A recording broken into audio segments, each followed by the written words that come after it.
Welcome to the Ordinary Doula Podcast with Angie Rozier, hosted by Hatched and Latched. Here, we explore the many layers of pregnancy, labor, birth, breastfeeding, and postpartum life through the lens of more than 20 years in a busy doula practice supporting thousands of families. Whether you are preparing for birth, navigating feeding, or adjusting to life with a new baby, this podcast is designed to offer practical knowledge, thoughtful conversation, and empowering support for the real experiences of parenthood.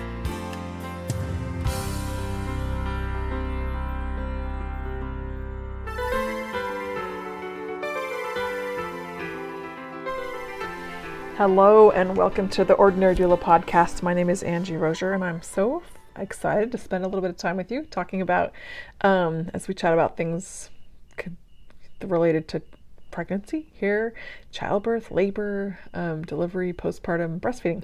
So we recently had an episode that talked about insurance coverage of doula services, and today I want to talk about insurance coverage for lactation services. So there are more options generally here than there are for insurance coverage of birth doula services. So I think that's great and exciting. So we'll kind of dive into that a little bit. One of the biggest surprises for many new parents is that breastfeeding might be difficult. A lot of people think, oh, yep, if the baby's born, the baby needs to eat. Awesome. It's pretty natural and it happens. But I've always been surprised how many times there's challenges in that process. And sometimes they take just a couple days to figure themselves out. Sometimes it's months of work, which is difficult. And this area of service has grown a lot over the years, which is exciting to me. So that is getting lactation support in home, in clinic, and hospital. That has grown a lot. And today I want to talk about insurance coverage and how that can help. So whether you plan to breastfeed, pump, combo feed, or you're just gathering information before your baby gets here, after your baby gets here, in the middle of the night, 2 a.m. when you're trying to feed your baby, we'll talk about what's available to you. So a lot of support is needed in the breastfeeding period. Studies show us that. Support comes from those right around you. And then the next line of support is professional support, and that can come from different places. A lot of times people will get support for a variety of things. First of all, you're learning a new skill, an important skill. It's not one you can put off. Generally speaking, those little babies need to eat frequently. But some common things to see a lactation specialist about are painful latch, nipple soreness, damage, concerns about supply, maybe baby weight gain items, like things that are worrying you there, premature babies, oral restrictions with lip, tongue, and buccal ties, pumping questions, how to incorporate that, when to do that. Same thing with introducing bottles, returning to work. Like, how do you return to work after maternity leave and keep up breastfeeding success? I had a visit last week about weaning. Like, how do sometimes we're at the end of a breastfeeding journey. How do we do that? Some people have the problem of oversupply, storing milk. How do we do that? What's the best way to go about that? Engorgement towards the beginning, mastitis at any time, bottle refusal. There's lots of reasons to get lactation help, which sometimes is not as far away as you think. So there's kind of different levels of people that help with breastfeeding support. One of the first is a lactation educator. So a lactation educator may, just like it says, they may teach and prepare people to educate. Maybe taking a class is always a great idea, I think. We also have peer counselors. This might be within a WIC setting. It might be within a La Leche League setting, where you have people who have breastfed before and provide kind of frontline information and basics and lots of encouragement, which is awesome. Talking to people who support this, who champion this with you and for you. Another one is a breastfeeding counselor. A lot of times that's on par with a peer counselor or a peer breastfeeding support, or certified lactation counselor, CLC is what we call it. And then the top level of lactation support is an IBCLC, or lactation a lactation consultant, which is a international board certified lactation consultant. That's internationally the highest recognized clinical credential in lactation care. And a lot of times that is the service that is covered by insurance, which is awesome. IBCLCs have gone through extensive education, supervised clinical experience, a very comprehensive certification exam, and work with the families and the whole spectrum of the feeding journey, from routine things to complex medical situations, premature infants, low supply, oral restrictions, multiples, medically fragile babies and or moms. So we cover a wide gamut of challenges that we can work with. And what I love about this is that a lot of insurance companies provide this as a service. So very often this kind of a service, which is so beneficial, is available through insurance. But again, I as I did on our last episode about insurance coverage, we can't, what I say today might change in some details over time, right? This episode is not going to be valid forever, because things shift and change. So please keep that in mind as we see providers come on and come off of coverage, and plans vary, coverage varies. So some health plans, we'll kind of talk about details of currently who they are, knowing that they can shift. We'll cover prenatal lactation consultations. So that's private, customized education, maybe flange fitting, like demonstrations on how to feed your baby, how to hold your baby, what to expect in the first few days, working with your pump ahead of time. So that a lot of them will cover prenatal stuff, preparation stuff. They'll cover home visits and or clinic office visits. Some cover telehealth appointments, which is awesome for our people in rural areas to have that support. A lot of them will do follow-up visits. Many of them that cover visits will do 6 visits. Not everybody needs 6 visits, but a lot of them will cover up to 6 home visits, which could include breast pump consultations. But plans do vary a little bit in the number of visits they can provide. I have seen as many as 11 in really tricky cases that were covered.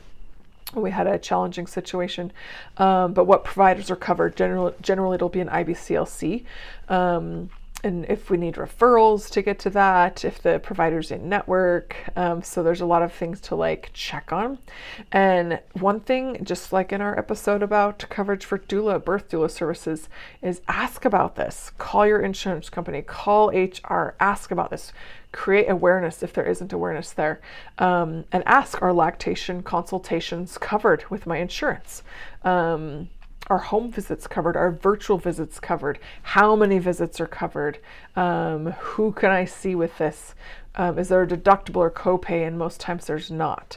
And or if it's not, do I receive reimbursement for an out-of-network provider or get reimbursement for services? And what your IBCLC that comes will do. I know I do a ton of charting. So a lot of times on the back end, we will be doing a lot of charting and documentation and keeping up with the contractors with that. So there are some great employer pregnancy benefits. A lot of employers are offering pregnancy benefits beyond your traditional insurance. Again, they're working with vendors that offer different services that some insurance companies will contract with or purchase, which includes lactation, breastfeeding classes sometimes, or it might be doula support like we talked about. And one thing I want to tag on here is breast pump coverage.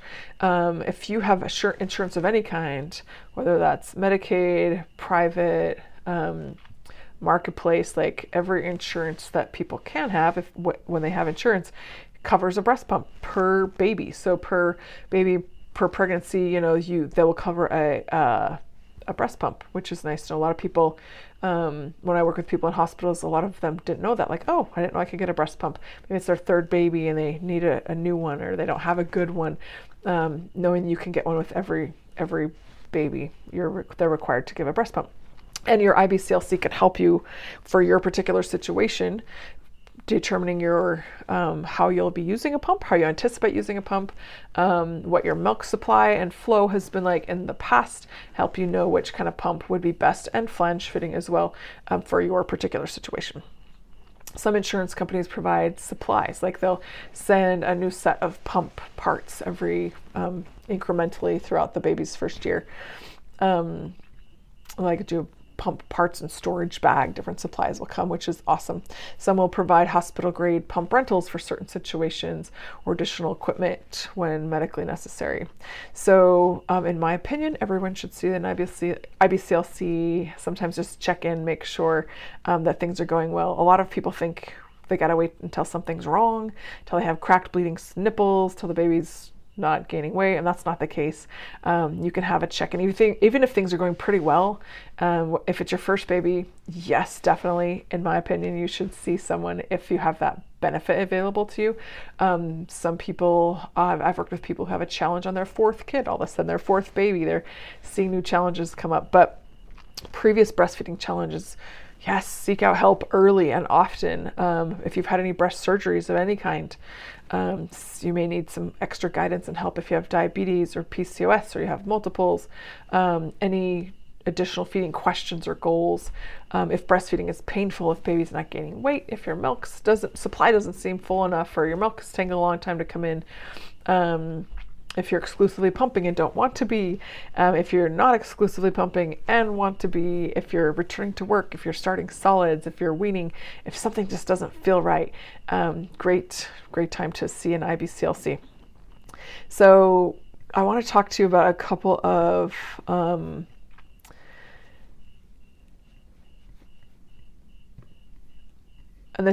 I want to talk to you about a couple of providers that are current, and I'm recording this in August of 2026. This could change, so don't think this will be forever the same. But some of our big providers easily provide lactation coverage. So currently Aetna provides visits, United Healthcare provides visits, Cigna, some Blue Cross Blue Shield. It kind of depends on the state, and it varies significantly by employer. Blue Cross Blue Shield used to be covered very easily, very commonly. That shifted. That's why I don't like to say that this is always going to be the case, because these contracts are always being renegotiated and changed. TRICARE does cover lactation services as well. There's fewer IBCLCs contracted with them. But a couple of places to go look and see. You can call your insurance provider and ask about it. You can ask HR about it, and you can go to some websites and learn about it. A couple of websites to keep in mind are Wildflower Health. So wildflowerhealth.com. They work with Cigna and Aetna and some Blue Cross Blue Shield. United Healthcare works with the Lactation Network. So you can go on Lactation Network. That's a great place to go and look and see. A lot of smaller plans throughout the country will work with lactation services as well. So we're talking about some of the big players here, but look at the Lactation Network and see if they work with your particular insurance group, depending on where you live. Lactation Loop is another place to go look. So look, ask. Again, even if it doesn't, this is creating awareness and moving the needle on coverage for lactation care and lactation services. A lot of times this will be with third-party billers such as Lactation Network and Wildflower Health that will help find and do coverage for that. Again, your lactation consultant will be doing some work on the back end of all of this when they see you. Other ways to get coverage for services is out of pocket, of course. Some IBCLCs may do self-pay discounts or payment plans. There are some community breastfeeding clinics. WIC is a great resource for this, where you can also have access to IBCLCs and peer counselors there. There's the Breastfeeding Cafe is a great program. If you have a Breastfeeding Cafe program near you, that's somewhere you can go and also get some guidance in a group setting, which is really helpful as well from IBCLCs. Some hospitals have outpatient programs that you can go to the hospital. There's a little clinic there. that or hospital or other clinic can be helpful. Local health departments might, pediatricians' offices may offer lactation support as well. There's some nonprofit organizations, so please look for this. Ask about it. Bring up this conversation. Again, FSA and HSA may provide coverage as well. If you get a super bill, you might pay out of pocket and then get a reimbursement. I will say, just off the top of my head, I think probably about 3 visits for most situations is pretty common. And those are generally pretty soon after going home, regardless of what's going on. And some visits will be a little more frequent based on the needs of the situation. Sometimes it's a one and done check-in, awesome, everything's great. Other times it's like, oh, things are pretty good. Here's some things we can work on and make some improvements and give it some time and make some adjustments.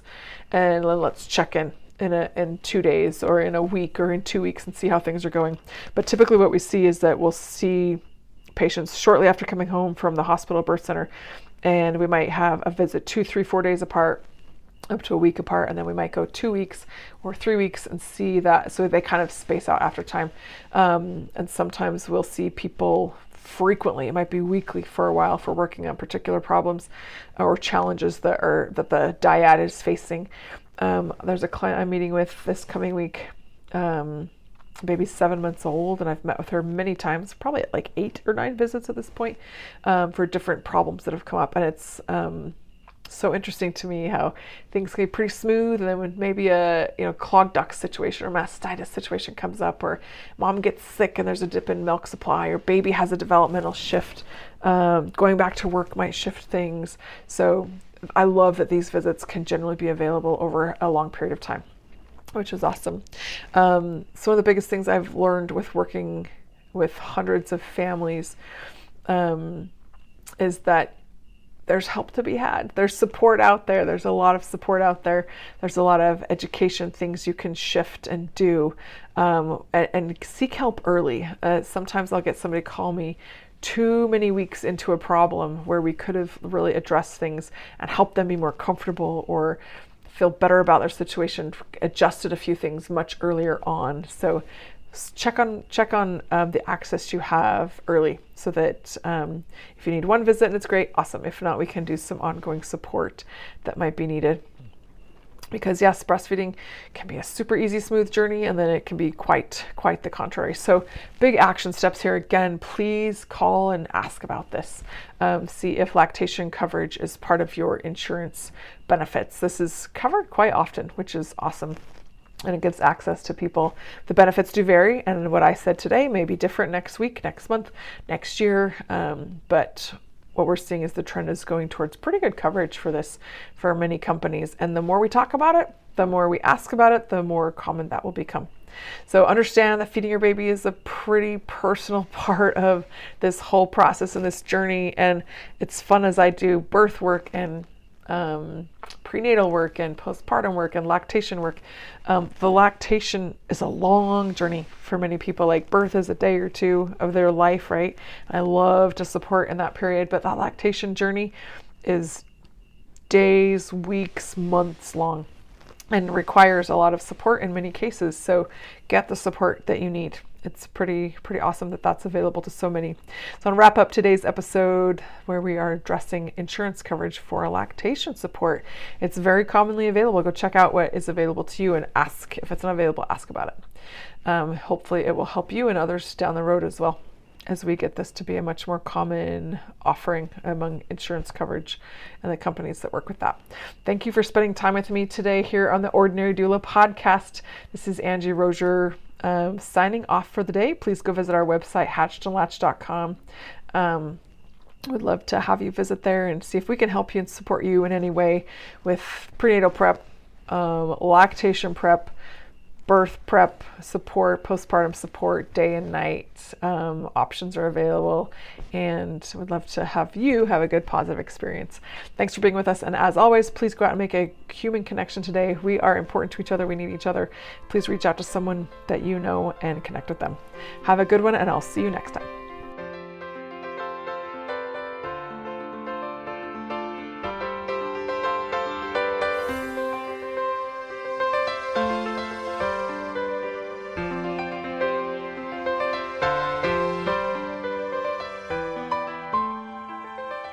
Thank you for listening to the Ordinary Doula podcast with Angie Rozier, hosted by Hatched and Latched. You can find episode credits in the show notes and more information by visiting hatchedandlatched.com. If this podcast has been helpful to you, please leave a rating wherever you listen to your podcasts. Your support helps us continue having thoughtful conversations about birth, breastfeeding, and postpartum life. Be sure to tune in next time as we continue exploring the many experiences, questions, and realities surrounding the journey into parenthood.